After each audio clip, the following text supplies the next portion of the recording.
എല്ലാവർക്കും നമസ്കാരം. മുരുകാശരണം. നമുക്കിന്ന് അടുത്ത തിരുപ്പുകൾ പാടലിലേക്ക് കടക്കാം.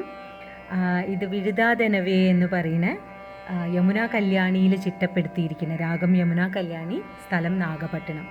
നാഗപട്ടണത്തിൽ ഒരു പിടി മുരുകാക്ഷേത്രങ്ങളുണ്ട്. അതിൽ വളരെ പ്രസിദ്ധിയാർന്നതും വളരെ എന്താ പറയുക, വളരെ സ്പെസിഫിക്കായിട്ട് പറയാൻ വെച്ചാൽ എട്ടുകുടി മുരുകൻ, വള്ളി ദേവയാനി സമേതനായിട്ടുള്ള എട്ടുകുടി മുരുക ഭഗവാന്റെ ക്ഷേത്രമുണ്ട്.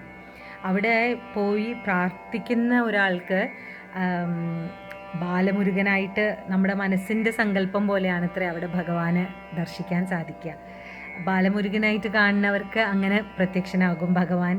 അല്ലെങ്കിൽ ഒരു കൗമാരപ്രായത്തിലുള്ള മുരുകനെയാണ് വഴിപ്പെടുന്നതെങ്കിൽ അങ്ങനെ ദർശനം നൽകും. അങ്ങനെ പല നമ്മളുടെ ഭാവമനുസരിച്ച് ദർശനം തരും അത്രേ മുരുകൻ. അതാണ് എട്ടുകുടി മുരുക ഭഗവാന്റെ ഒരു പെരുമ പറയുന്നത്. ഇനി നമ്മൾ ഈ തിരുപ്പുകൾ പാടിക്കഴിഞ്ഞിട്ട് അതിൻ്റെ അർത്ഥത്തിലേക്ക് കടക്കുമ്പം എട്ടുകുടി ക്ഷേത്രത്തിനെ പറ്റിയുള്ള ഒന്ന് രണ്ട് ഐതിഹ്യ കഥകളുണ്ട്, അതും കൂടെ പ്രതിപാദിക്കാം. അപ്പം നമുക്കാദ്യം പാട്ടിലേക്ക് കടക്കാം. അപ്പോൾ പറഞ്ഞ പോലെ രാഗം യമുന കല്യാണിയാണ്, സ്ഥലം നാഗപട്ടണം. விழுதாதெனவே கருதாதுடலை வினை சேர்வதுவே புரிதாக. விழுதாதெனவே கருதாதுடலை வினை சேர்வதுவே புரிதாக. விருதாவினிலே உலகாயதம் மேலிடவே மடவார் மயலாலே அழுதா கெடவே அவமாகிடு நாளடைவே கழியாது உனையோதி. அழுதா கெடவே அவமாகிட நாளடைவே கழியாது உனையோதி. அலர்த்தாளடியேன் உறவாய் மறுவோர் அழியாவரமே தருவாயே. தொழுதார்வினை வேரடியோடரவே துகள் தீர்ப்பரமே தருதேவா. தொழுதார்வினை வேரடியோடரவே துகள் தீர்ப்பரமே தருதேவா. சுரர்பூபதியே கருணாலயனே சுகிர்த்தா அடியார் பெருவாழ்வே. எழுதாமரை மாமுடிவே வடிவேல் இறைவா எனையாள் இடையோனே. எழுதாமரை மாமுடிவே வடிவேல் இறைவா எனையாள் இடையோனே. இறைவா எதுதா அதுதா தனையே இணை நாகையில் வாழ் பெருமாளே. அலர்த்தாளடியேன் உறவாய் மறுவோர் அழியாவரமே தருவாயே. தனையே இணை நாகையில் வாழ் പെരുമാളേ. ഇതാണ് നമ്മുടെ തിരുപ്പുകൾ. ഇതിൻ്റെ അർത്ഥത്തിലേക്ക് കടക്കുക വെച്ചാൽ, ഇതിൽ അരുണഗിരിനാഥർ പറയുന്ന തുടക്കം തന്നെ പറയുന്നത് നമ്മുടെ മനുഷ്യജന്മം ലഭിച്ചതിൻ്റെ എന്തുമാത്രം പ്രഷ്യസ് ആണ് എന്നുള്ളതിലാണ് തുടങ്ങുന്നത്. അതായത് എത്രയോ രേതസ്സുകളിൽ ഒന്ന് ഒരു സ്ത്രീയോനിയിൽ കയറി അത് ഈശ്വര നിശ്ചയത്താൽ മാത്രം സംഭവിക്കുന്ന ഒന്നാണ് ഈ മനുഷ്യജന്മം. അത് വളരെ റെയറസ്റ്റ് ഓഫ് ദ റെയർ ആയിട്ട് കിട്ടുന്ന ഒരു ജന്മം. അങ്ങനെ ഒരു മനുഷ്യജന്മം ലഭിച്ചിട്ടും ഞാൻ എൻ്റെ കർമ്മങ്ങൾ ഇങ്ങനെ അക്യുമുലേറ്റ് ചെയ്തുകൊണ്ടിരിക്കുകയാണ്. ഞാൻ എൻ്റെ കർമ്മങ്ങൾ തീർക്കുന്നതിന് പകരം അതിങ്ങനെ സ്വരുക്കൂട്ടിക്കൊണ്ടിരിക്കുകയാണ്. എന്നിട്ട് എൻ്റെ ഈ ജീവിതം മുഴുവൻ ഞാൻ വേസ്റ്റ് ആക്കുകയാണല്ലോ ഭഗവാനെ എന്നുള്ള ഒരു വിഷമം പിടിച്ച ഒരു ഇതിലൂടെയാണ്, ഒരു പ്രാർത്ഥനയിലൂടെയാണ് ഇവിടെ തുടങ്ങുന്നത്. അപ്പോൾ ഇങ്ങനെ എനിക്ക് ഇത്രയും ദുർലഭമായി ലഭിച്ച മനുഷ്യജന്മത്തിന് ഞാനിങ്ങനെ കർമ്മങ്ങൾ സുരുക്കൂട്ടിയിട്ട് അതിങ്ങനെ വേസ്റ്റ് ആക്കുകയാണല്ലോ. പിന്നെ പറയുന്നത് എന്താ വെച്ചാൽ അഴുതാ കെടവേ അവമാകിട എന്ന് പറഞ്ഞു കഴിഞ്ഞാൽ ഇത് ഇങ്ങനെയുള്ളത് ഈ സുരുക്കൂട്ടിയ ഈ കർമ്മങ്ങൾ എന്നെ പല വിധത്തിൽ അത് വേദനിപ്പിക്കുക ചെയ്യുന്നത്. അത് ഒരിക്കലും നമുക്ക് ഒരു പരമസുഖം നൽകുന്നില്ല. നമ്മൾ ചെയ്യുന്ന കർമ്മങ്ങൾ എന്ത് തന്നെ ആയാലും അതിന് മനുഷ്യനായിട്ട് ജനിച്ചു കഴിഞ്ഞു കഴിഞ്ഞാൽ നമുക്ക് പല വിധത്തിലുള്ള എന്താ പറയുക വിഷമതകൾ അണ്ടർഗോ ചെയ്യണം. അതാണ് ഇദ്ദേഹം പറയുന്നത്. ഇങ്ങനെ ഞാൻ കർമ്മങ്ങൾ സ്വരുക്കൂട്ടിയിട്ട് എനിക്കതെല്ലാം കാരണം ഒരുപാട് വേദനകളാണ് ഉണ്ടാവുന്നത്. ഇനി നാൾ അടയവേ കഴിയാതെ എന്ന് വെച്ചാൽ എനിക്കിനി ഇങ്ങനെ ഓരോ ദിവസവും ഇതുപോലെ എനിക്ക് വേസ്റ്റ് ചെയ്യാൻ വയ്യ ഭഗവാനെ. എനിക്കിനി ഇത് മതിയായി. ഇങ്ങനെ നാൾക്കൾ ഞാൻ വേസ്റ്റ് ചെയ്തത് മതിയായി എനിക്ക്. ഇനി ഉനയോതി അലർത്താൾ അടിയേൻ ഉറവായി എന്ന് പറഞ്ഞു കഴിഞ്ഞാൽ ഞാൻ നിൻ്റെ നല്ല ഫ്രഷായിട്ടുള്ള പൂക്കൾക്ക് എങ്ങനെ വാസനയുണ്ടോ, എന്തൊരു മനോഹാരിതയുണ്ടോ, അത്രയ്ക്കും ഭംഗിയാണ് ഇത്ര ഭഗവാന്റെ തൃപ്പാദങ്ങൾ. അപ്പോൾ ആ തൃപ്പാദങ്ങൾ ഞാനിങ്ങനെ മുറുക്കെ പിടിക്കുകയാണ്. എനിക്കിനിയൊരു ജന്മം വേണ്ട ഭഗവാനെ, എനിക്ക് ഇത് മാത്രം ആശ്രയം മതി എന്ന് പറഞ്ഞിട്ട് ഉള്ളൊരു സറണ്ടറാണ് ഇവിടെ പറയുന്നത്. ഇനി മറുവോർ അഴിയാവരമേ തരുവായേ എന്ന് പറഞ്ഞു കഴിഞ്ഞാൽ എനിക്ക് നീ അഴിയാവരം എവർലാസ്റ്റിംഗ് ആയിട്ടുള്ള ആ ഒരു അനുഗ്രഹം, എവർലാസ്റ്റിംഗ് ആയിട്ടുള്ള ഒരു അനുഗ്രഹം എന്ന് പറഞ്ഞു കഴിഞ്ഞാൽ അത് വളരെ എല്ലാവർക്കും സുലഭമായിട്ട് നമ്മൾ ചോദിക്കണമെന്നല്ല അല്ലേ. മോക്ഷം അല്ലെങ്കിൽ ഭഗവാന്റെ ആ പാദം പോകുക എന്ന് പറഞ്ഞു കഴിഞ്ഞാൽ അതൊരു യുണീക്കായിട്ടുള്ള ഒരു പ്രാർത്ഥന തന്നെയാണത് അല്ലേ. അപ്പോൾ ആ ഭഗവാന്റെ തൃപ്പാദങ്ങൾ മുറുക്കെ പിടിച്ചിട്ട് ഞാൻ അങ്ങനെ ഒരു അഴിയാവരം, ഒരു എവർലാസ്റ്റിംഗ് ആയിട്ടുള്ള ഒരു വരം പ്രാർത്ഥിക്കുകയാണ് എന്ന് പറയാണ് ഇവിടെ. നിൻ്റെ പാദം, ആ ഭംഗിയുള്ള പാദം മാത്രമായിരിക്കണം എൻ്റെ ഒരേ ഒരു ബന്ധം. എനിക്ക് മറ്റ് ബന്ധങ്ങൾ ഈ ലോകത്ത് കാണുന്ന അനിശ്ചിതമായിട്ടുള്ള ടെമ്പററി ആയിട്ടുള്ള ഈ മറ്റ് ബന്ധങ്ങളൊന്നും എനിക്ക് വേണ്ട. എനിക്ക് നിൻ്റെ പാദസ്മരണ, നിൻ്റെ പാദം മാത്രമാണ് എൻ്റെ ഒരേ ഒരു ബന്ധം എന്നാണ് ഇദ്ദേഹം ഇവിടെ പറയുന്നത്.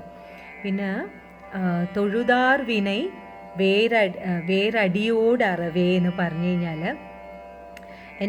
അതായത് എൻ്റെ മാത്രമല്ല ഇവിടെ അടിയാർ എന്ന് പറഞ്ഞാൽ നിന്നെ വഴിപ്പെടുന്നവരുടെ.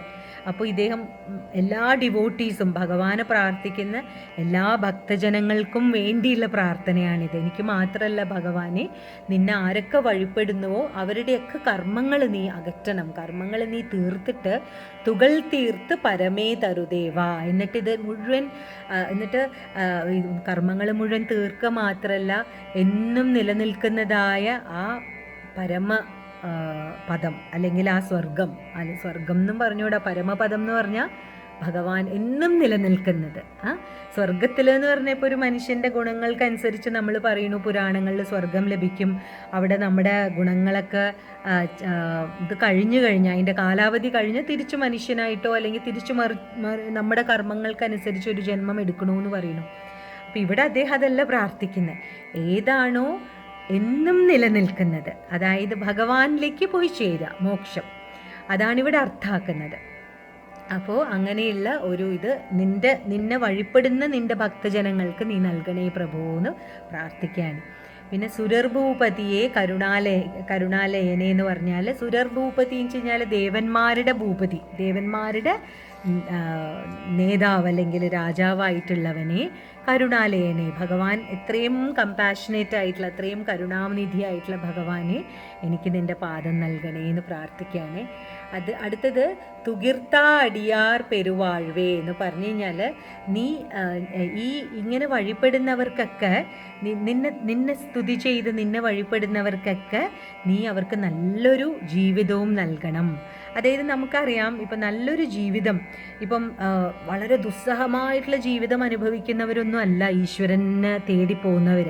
അതൊരു തെറ്റായ കോൺസെപ്റ്റാണ് നമ്മുടെ സൊസൈറ്റിയിലുള്ളത്. ഒരുപാട് വേദനകൾ അനുഭവിച്ച് ഒരുപാട് കഷ്ടപ്പാടുകൾ ഉള്ളവർക്കേ ദൈവത്തിന് തേടി പോകുന്നുള്ളൂ എന്നുള്ളത് വളരെ എന്താ പറയുക, വളരെ തെറ്റായ ഒരു ധാരണയാണ്. ശരിക്കും പറഞ്ഞാൽ നമ്മുടെ തന്നെ അറിവിലുണ്ട് ഒരുപാട് ജ്ഞാനമുള്ളവർ, ഒരുപാട് പഠിപ്പറിവുള്ളവർ, ഒരുപാട് ജീവിത സുഖങ്ങൾ നൽകിയിട്ടുള്ളവരാണ് ഏറ്റവും കൂടുതൽ ഭഗവാനെ വഴിപ്പെടുന്നത്. അത് അവർക്ക് ഈ ഒരു മാർഗം തിരഞ്ഞെടുക്കാനുള്ള എല്ലാ എന്താ പറയുക ഉപാധികളും ഈശ്വരൻ നൽകിയിട്ടുണ്ട്. അപ്പോൾ അതിലൂടെ അവർ ഭഗവാനെ അനുഭവിക്കുകയാണ്, ഭഗവാനെ അറിയുകയാണ് ചെയ്യുന്നത്. അപ്പോൾ അങ്ങനെയുള്ള ഈ ഭക്തന്മാർക്ക്, നിന്നെ തുതിക്കുന്നവർക്ക് നല്ലൊരു ജീവിതം നൽകണേ ഭഗവാനെ എന്ന് പറയുന്നു ഇവിടുന്ന്. പിന്നെ എഴുതാമറൈ മാ മുടിവേ എന്ന് പറഞ്ഞു കഴിഞ്ഞാൽ, എഴുതാമറൈ എന്ന് പറഞ്ഞു കഴിഞ്ഞാൽ വേദങ്ങളെയാണ് ഇവിടെ അർത്ഥാക്കുന്നത്. നമ്മുടെ ഋഗ്, യജുർ, സാമ, അഥർവ വേദങ്ങൾ, ചതുർവേദങ്ങൾ. വേദങ്ങൾ എന്ന് പറഞ്ഞാൽ അത് ശ്രുതികളാണ്. ആരും അത് എഴുതി വച്ചിരിക്കുന്ന ഒന്നല്ല, എഴുതപ്പെട്ടിരിക്കുന്ന ഒന്നല്ല. അത് നമ്മുടെ മഹർഷീശ്വരന്മാർക്ക് അശരീരിയായി, അല്ലെങ്കിൽ അവർ ശ്രുതിയായിട്ട് കേട്ട് ഉള്ള ജ്ഞാനമാണ് ഈ വേദം എന്ന് പറയുന്നത്. അതാണ് എഴുതാമറൈ എന്ന് പറയപ്പെടുന്നത്. എഴുതാമറൈ എന്ന് പറഞ്ഞാൽ വേദങ്ങൾ. അപ്പോൾ ഈ വേദങ്ങളുടെ തന്നെ മാമുടി, കൊടുമുടിയിലിരിക്കുകയാണ് അത്രേ ഭഗവാൻ. അതായത് വേദങ്ങളുടെ എന്ന് പറഞ്ഞാൽ അറിവാണ്, ജ്ഞാനമാണ്, ജ്ഞാനം. ആ ജ്ഞാനത്തിൻ്റെ കൊടുമുടി, അതായത് ഭഗവാൻ തന്നെ ജ്ഞാനമാണ് എന്നാണ് ഇവിടെ പറയുന്നത്. ജ്ഞാനത്തിൻ്റെ കൊടുമുടി, വേദത്തിൻ്റെ കൊടുമുടിയിൽ ഇരിക്കുന്നവനെ ഭഗവാനെ. അങ്ങനെയുള്ള ഭഗവാൻ വടിവേൽ ഇറൈവ എനയാൾ ഉടയോനെ എന്ന് പറഞ്ഞു കഴിഞ്ഞാൽ, ആ വേല് പിടിച്ചിട്ടുള്ള അങ്ങ് എൻ്റെ കർമ്മങ്ങളെയൊക്കെ ഇല്ലാതാക്കിയിട്ട് എന്നെ തന്നെ നീ കോങ്കർ ചെയ്യാൻ, എന്നെ തന്നെ നീ പിടിച്ചടക്കിക്കോ ഭഗവാനെ. എൻ്റെ എല്ലാ കർമ്മങ്ങളും ഇല്ലാണ്ടാക്കി എന്നിലുള്ള അഹങ്കാരത്തിനെയും നീക്കം ചെയ്തിട്ട് നീ എന്നെ തന്നെ നിൻ്റെ വേലുകൊണ്ട് പിടിച്ചടക്കിക്കോളൂ ഭഗവാനെ. ഇത്ര മനോഹരമായിട്ടുള്ള ഒരു ഇതാണ് നോക്കൂ, ഒരു തത്വമാണ് നോക്കൂ അതിൽ വരുന്നത്. ഇനി ഇറൈവ ഇതുതാ അതുതാ എന്ന് പറഞ്ഞു കഴിഞ്ഞാൽ, നീ എനിക്ക് എന്താണോ ആവശ്യമുള്ളത്, ഞാൻ എനിക്ക് ഇത് വേണം അത് വേണം എന്നല്ല ചോദിക്കുകയല്ല, എനിക്ക് എന്താണോ ഏറ്റവും ആവശ്യമായിട്ട് നിനക്ക് തോന്നുന്നത്, അതാണ് ഏറ്റവും മഹത്തരമായിട്ടുള്ള ഒരു പ്രാർത്ഥന. നമുക്ക് എന്താ വേണ്ടതെന്ന് നമുക്കറിയില്ല. ചിലപ്പോൾ നമ്മൾ പ്രാർത്ഥിക്കുന്നതിൻ്റെയും അപ്പുറത്തായിരിക്കും ഭഗവാൻ നമുക്ക് നൽകാൻ വിചാരിച്ചിട്ടുണ്ടാവുക. അപ്പോൾ എനിക്ക് എന്താണോ അർഹതപ്പെടുന്നത് അത് നീ എനിക്ക് നൽകി അനുഗ്രഹിക്കുക എന്നാണ് ഇവിടെ പറയുന്നത്. അതാണ് ഈശ്വര, എനിക്ക് നീ എന്താണോ, അതായത് എന്താണോ എനിക്ക് ബിഫിറ്റിംഗ് ആയിട്ടുള്ളത്, എന്താണോ എനിക്ക് അനുയോജ്യമായിട്ടുള്ളത് അതാണ് ഇറൈവ എതുതാ അതുതാ, നീ അത് നൽകിയിട്ട് എന്നെ അനുഗ്രഹിക്കുക ഭഗവാനെ. എന്നിട്ട് തനയെ ഇനൈ നാഗയിൽ വാഴ് പെരുമാളേ എന്ന് പറഞ്ഞാൽ, തനയെ എന്ന് പറഞ്ഞാൽ യുണീക്കായിട്ടുള്ളത്, അത് 1 in a million അല്ലെങ്കിൽ 1 എന്ന് പറയില്ലേ, അതാണ് ആ യുണീക്കായിട്ടുള്ള നാഗപട്ടണത്തിൽ വാഴുന്ന ഭഗവാനെ. തനയെ ഇനൈ നാഗയിൽ വാഴ് പെരുമാളേ, അങ്ങനെയുള്ള മുരുകനെയാണ് ഇവിടെ വർണ്ണിക്കുന്നത്. അപ്പോൾ ഇതാണ് ഇതിൻ്റെ അർത്ഥം എന്ന് പറഞ്ഞാൽ. ഇനിയിപ്പോൾ നമ്മൾ എട്ടുകുടി എന്ന് പറഞ്ഞു കഴിഞ്ഞാൽ ഇതിന് പുറകിലൊരു കഥയുണ്ട്. അപ്പോൾ ഈ കഥ പറയുകയാണെങ്കിൽ നമുക്ക് 3 ഇടത്ത് ഇതിന് വരും. അതായത് ഭഗവാന്റെ 3 വലിയ അമ്പലങ്ങളാണ്. ഒന്ന് സിക്കിൾ സിംഗാരവേലൻ എന്ന് പറയും, സിക്കിൾ അമ്പലം, പിന്നെ ഒന്ന് എട്ടുകുടി, വേറൊന്ന് എൻകൺ. അപ്പോൾ ഈ 3 ക്ഷേത്രങ്ങൾക്കും ചേർന്ന് പോകുന്ന ഒരു കഥയാണ് ഇപ്പോൾ പറയാൻ പോകുന്നത്. അപ്പോൾ ഇതിൽ പറയുന്നത് എങ്ങനെയാണെന്ന് വെച്ചാൽ, പണ്ട് ചോഴ രാജാക്കന്മാരുടെ, നമ്മൾ ഇത് എന്താ പറയുക, പരാന്തക ചോഴൻ എന്നൊക്കെ പറഞ്ഞിട്ട് കേട്ടിട്ടുണ്ടാവും എല്ലാവരും. പരാന്തക ചോഴൻ്റെ കാലഘട്ടത്തിൽ ഒരു രാജ്യമുണ്ടായിരുന്നു. ആ രാജ്യത്തിൻ്റെ പേര് പൊരുൾ വെയ്ത്തച്ചേരി എന്ന് പറഞ്ഞിട്ടൊരു ഗ്രാമമുണ്ടാവും. അപ്പോൾ ആ ഗ്രാമത്തിൽ ഒരു ശില്പി താമസിച്ചിട്ടുണ്ടായിരുന്നു. അപ്പോൾ ഈ ശില്പിക്ക് എങ്ങനെയാണെന്ന് വെച്ചാൽ അസാമാന്യമായ രീതിയിൽ ശില്പങ്ങൾ കൊത്തുമായിരുന്നു.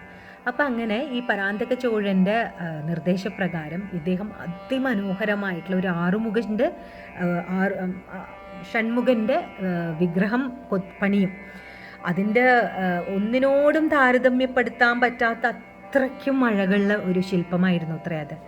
ഇത് കണ്ട് എല്ലാവരും ദൂരദേശത്തു നിന്നൊക്കെ കാണാൻ വരികയാണ്. അപ്പോൾ രാജാവിനും അതൊരു പെരുമയാണ്, അവിടെ തൻ്റെ രാജ്യത്ത് ഇങ്ങനെ ഒരു അഴകനായ മുരുകൻ്റെ ക്ഷേത്രമുണ്ട് എന്നുള്ളത്.